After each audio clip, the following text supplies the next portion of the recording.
Luiz. Gostaria de fazer uma complementação. Eu não mencionei o nome, não fiz a referência a Rita Helena Lemos Yoshitaka. Eu tentei decorar o nome dela para não errar e acabei esquecendo de mencioná-la. Não só porque ela controla o tempo dos convidados, né? Está ali atenta ao tempo, mas porque ela também dá todo o suporte para a jornada, para o grupo. É um grupo da sociedade civil, um grupo de arquitetos que se organizou para levantar, junto às universidades, os profissionais também, essa questão da valorização do patrimônio histórico aqui em Santos, né? E todo o trabalho de comunicação visual, digitação, essas imagens bonitas que a gente observa nas apresentações da jornada, né, na apresentação, que é a Rita Helena que dá esse suporte, essa jovem talentosa aí que está junto com a gente. Uma outra questão é as listas, né, que estão passando. A Daniela lembrou que é importante estar assinando a lista, colocando o e-mail, para que depois a jornada possa enviar os certificados por e-mail para vocês. Então, por favor, não esqueçam de colocar o nome e o e-mail na lista. Agora, passar a palavra para o arquiteto Luiz Antônio. Luiz Fernando, desculpa.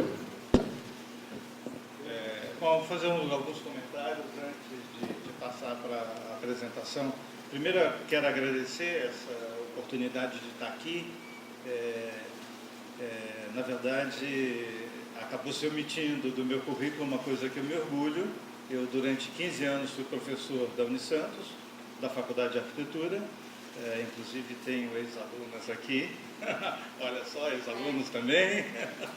Então, isso é legal. Eu sinto sempre um prazer muito grande de estar aqui em Santos. Eu acho super importante também, não só pelo prazer de voltar aqui para Santos, mas também pela importância do tema. E acho que a minha primeira consideração é pensar um pouco como esse tema ainda é circunscrito dentro do universo disciplinar da Faculdade de Arquitetura, né? Eu ouvi aqui 2 comentários, um do Toninho quase que pedindo desculpa, dizendo que ele não é arquiteto, mas que ele tem um irmão que é arquiteto. Opa! E o Sérgio falando que o importante era a divulgação. Eu acho que assim, os dois apontaram talvez uma questão absolutamente central dentro do campo de um desafio de preservação de centro histórico, de preservação de memória. Esse desafio não está num campo disciplinar, nem se constitui por si próprio um campo disciplinar. Ele precisa romper esse campo disciplinar e se constituir um tema da sociedade, da comunidade, um campo ligado ao direito público, explicitamente ao direito público, para que, de fato, a gente consiga ver a nossa memória recuperada, a gente consiga ver os nossos centros históricos recuperados. E, assim, dentro da minha opinião, isso não está ligado a uma ideia, a uma construção que é uma construção do poder público que se interessa pouco ou se interessa menos do que um outro. É fundamentalmente uma questão que está ligada à maneira como a gente trabalha essa dimensão do patrimônio, que, no meu ponto de vista, está muito ligado a uma ideia de uma espécie de fetichização do objeto e muito pouco ligada a uma ideia de construção de significado do objeto, que é basicamente o que o Toninho falou.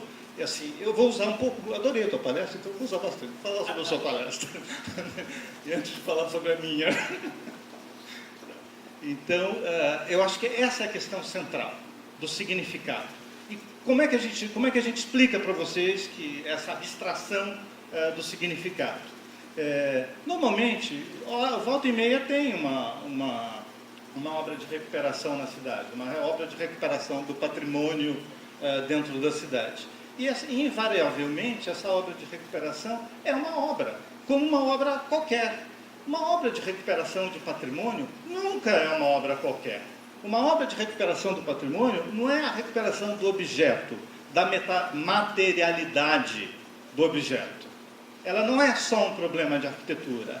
Ela é um problema de reconstrução, atribuição, reafirmação, reificação do significado daquilo. Não tem nenhuma obra de de restauração de patrimônio, que a gente vê, no mínimo, uma plaquinha. Olha, isso está sendo feito com dinheiro público, porque, sob o ponto de vista público, é importante por isso, por aquilo outro. Né? É muito comum também a gente escutar dentro das discussões do campo disciplinar de patrimônio que isso se resolve com programas de educação patrimonial, ou que a gente devia construir disciplinas ou estabelecer disciplinas de educação patrimonial, sem desmerecer o fato de que isso é importante. Isso é paliativo. Isso, de uma certa maneira, reforma esse campo disciplinar. A reafirmação de um campo disciplinar para trabalhar o problema do patrimônio, no meu ponto de vista, é o rabo, a cobra que engole o próprio rabo. O problema no campo da educação e no campo da construção de significado na verdade, esse significado ter apropriação pública. Né? Foi muito comum, assim, quando, na minha experiência de gestor de política de patrimônio, receber correspondências do Ministério Público dizendo assim, aquele sobrado é patrimônio? E a gente respondia, é patrimônio. Então tombe. Mas assim, tombar o patrimônio, ele não necessariamente ele é uma alternativa no sentido de construção, da construção de uma ideia de patrimônio. Porque a ideia fundamental discricionária de dizer se uma coisa é tombada ou não, protegida ou não, é o significado sob o ponto de vista de construção de uma história ou de construção de um modo, de uma narrativa sobre o território, de uma narrativa sobre a nossa própria história que a gente é capaz de fazer. E a gente não conseguindo fazer isso, a gente acaba não tendo respostas coerentes para a questão tombe, então, já que é histórico, porque a gente está deixando de construir as narrativas. Mas isso também, eu estou falando, mas isso também não é restrito ao campo do patrimônio. Né? Isso está ligado a diversas dimensões do campo da política pública em geral. Talvez seja essa uma das razões das nossas crises públicas. Né? Eu acho que então, a natureza da ideia de patrimônio é a natureza do público. É natural que a gente tenha uma crise no campo do patrimônio, na medida que a gente tem uma crise no campo da ideia do público, do homem público, da ideia do que é comum. Agora, uns lugares são diferentes dos outros lugares. Né? Eu acho que tem lugares que a gente consegue ter essa ideia de comum mais forte do que outros lugares. E talvez assim, os lugares onde isso é mais forte do que outros lugares são os lugares onde isso foi enfrentado como problema. Isso está explicitado, se fala sobre isso. Então, eu acho que um dos maiores problemas que a gente tem, não é só no campo do patrimônio, mas no campo do patrimônio fica evidente, é que a gente não tem cultura de manutenção de nada. Absolutamente nada. E quando a gente fala de patrimônio, basicamente, o que é patrimônio? Patrimônio é passagem de um bem cultural para outra geração. Patrimônio vem de pai para filho. Então, passagem do conhecimento. E você passa cuidando, você passa tratando. Você precisa tratar. A gente não trata porque a gente não trata nada, a gente não trata nenhum. Olha as escolas como estão. Olha, né? Então, assim, essa é uma questão central que a gente precisa ter claro. A gente precisa, num campo, romper uma ideia de que a gente está falando só de um problema disciplinar de conservação. Não é. O problema, assim, a gente não tem muito problema sob o ponto de vista técnico de fazer conservação. Ainda, obviamente, que a gente precisa continuar estudando, obviamente que tem questões, tem patologias que são patologias novas.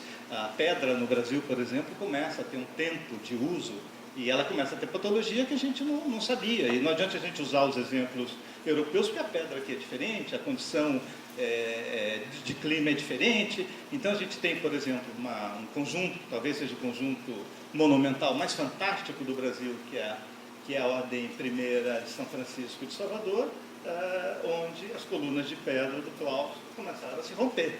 Quer dizer, então existem desafios, mas esses desafios são desafios mensuráveis.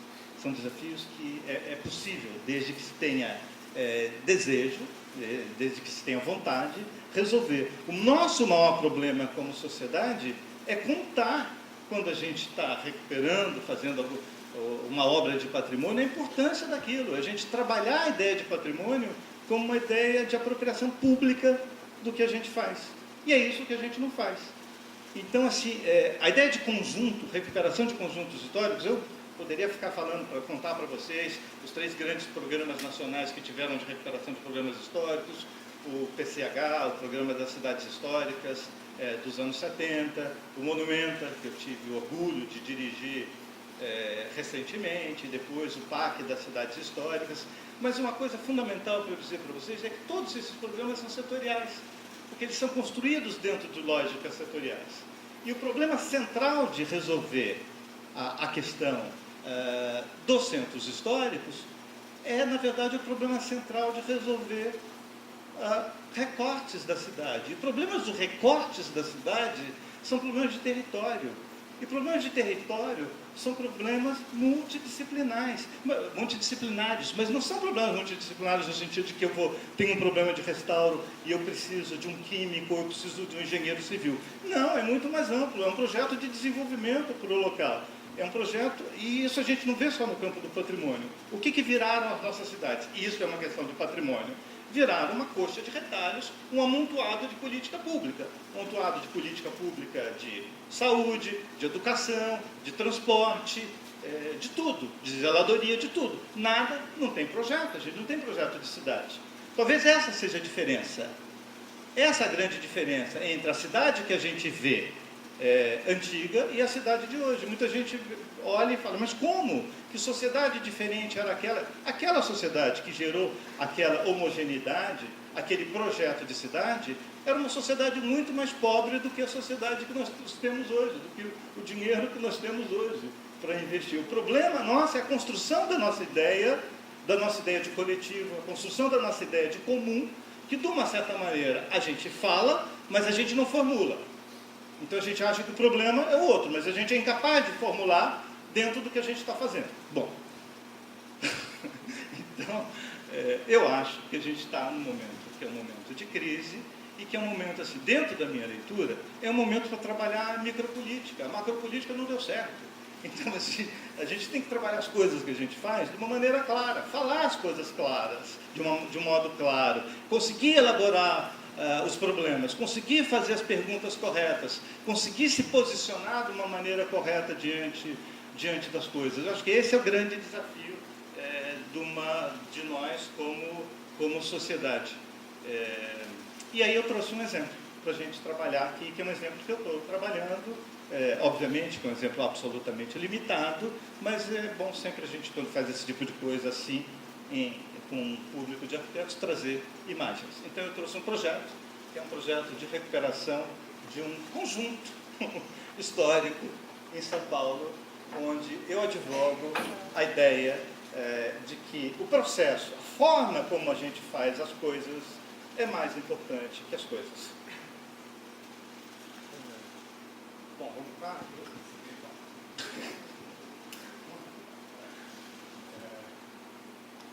Vamos lá. A gente está no centro de São Paulo.